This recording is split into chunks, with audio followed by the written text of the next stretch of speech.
Good morning, good afternoon, good evening, Addison, whatever time you're listening, and thank you for joining us for our ASD Chat for All podcast.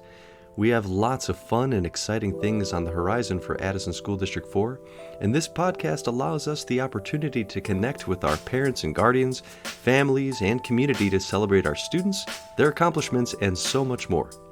Your hosts for this podcast are ASD4 Superintendent Dr. Nick Sutton and myself, Dean Constantopoulos. You interested in hearing more about what's going on in District 4? Come on in and have a chat.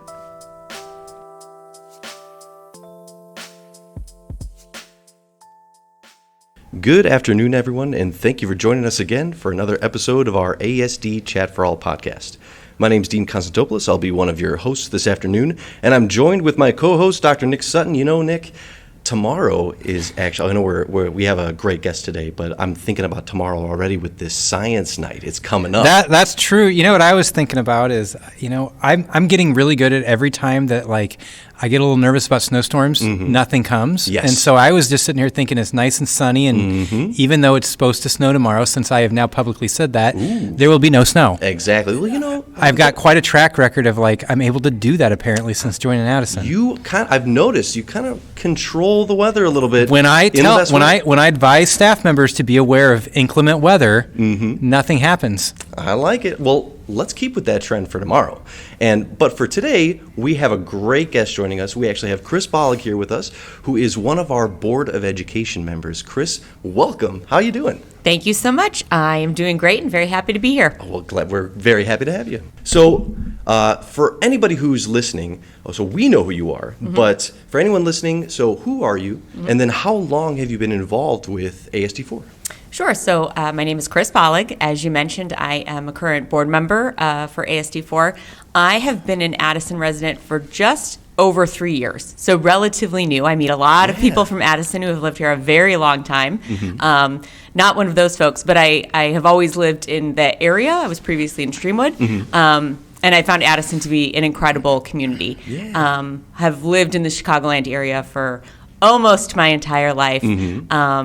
I work with a company that does kind of boot camp education, technical training for folks after high school or other college. We have a lot of people who pivot careers. And then I'm also on a nonprofit board in Chicago that's focused on arts education. Oh, cool. So even outside of Addison, you're really involved in the education sector. Yes, very much so. That's awesome. So lots of experience coming in on the education side of things. Very good to know.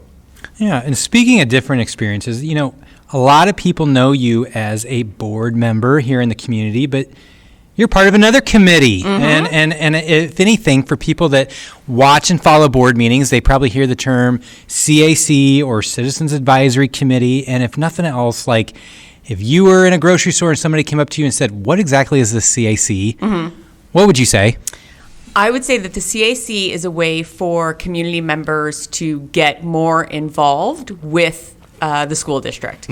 One of the things that really compelled me to run for the board when I was a relatively new resident of Addison was feedback from the community about wanting to be more engaged and wanting to have more transparency and involvement. And I think that the CAC, which started 2 years ago, this is our second year, is just a really incredible way to do that. We have this year and the second year, I don't know if exponentially is fair, but quite significantly increased the number of parents and community members that we have involved. Awesome. And it truly is about being engaged, getting additional information, and having a more direct way to help influence and inform some key decisions that are made within the district. There's always a place for input, Dean. Exactly. There's always a place. Yeah, well, this sounds like an amazing committee for people in the community to be a part of. Yep. And so what do you think makes a program or a committee like this just so impactful? What sorts of topics does the CAC talk about, and how do you think that it ultimately makes a difference in our district?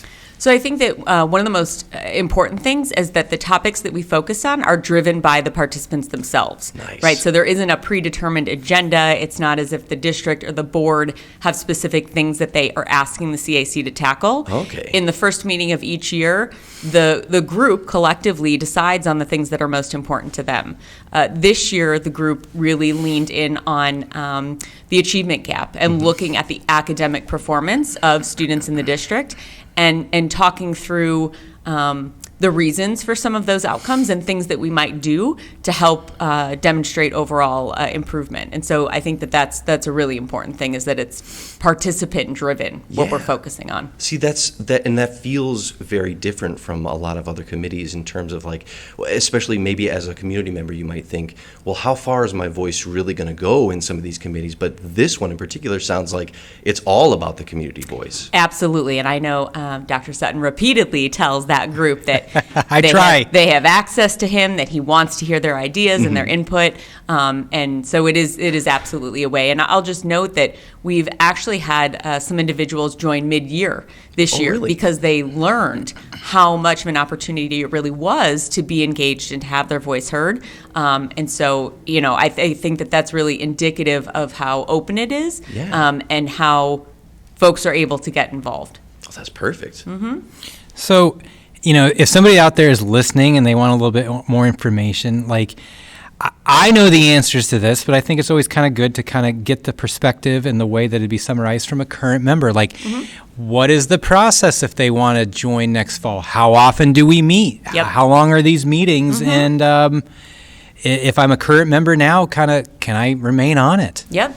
And you can check me on all of these answers. But generally, once a year, we go through a process of just reaffirming existing members who want to remain engaged, as well as opening the door to new members.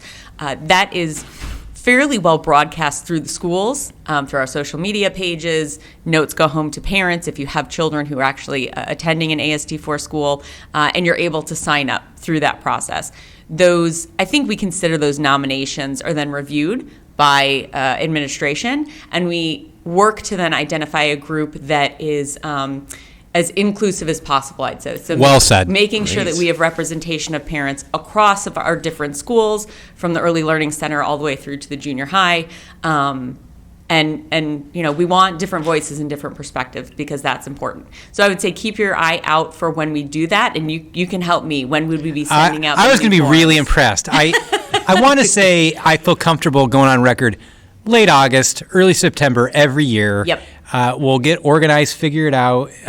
These members actually get approved at the board level to be a part of the committee, and then 4 times a year. Yep. 4 times a year, and I try to be mindful. It's an evening. Everybody's busy. They got other commitments, but we really get quite a bit done in these 4 meetings. Yeah, they're really valuable, and 4 times a year, like you said, it's not a huge commitment, although an hour and a half of any evening is a lot. But I always work to make time. I don't know that I've ever missed one in the 2 years. I know. I've been impressed. I try to really prioritize them because they really are so valuable. And it's nice now that we've got you and some other people that have been on it for a couple of years. They can kind of see the transition. They can see some things come to an outcome. That there's an ending point where it's like, oh, hey, I kind of voiced this concern, gave a little impact, and it resulted in something. Yeah, and it sounds too like, especially because we're going to have folks that are going to be veterans after a few years, they might feel even more comfortable about taking the lead and real taking value. the reins and stuff. And community members are going to feel even more comfortable getting advice and kind of guidance from those veterans, maybe as opposed to being a little more intimidated by administrators or something like that. So that's really great news. Yep.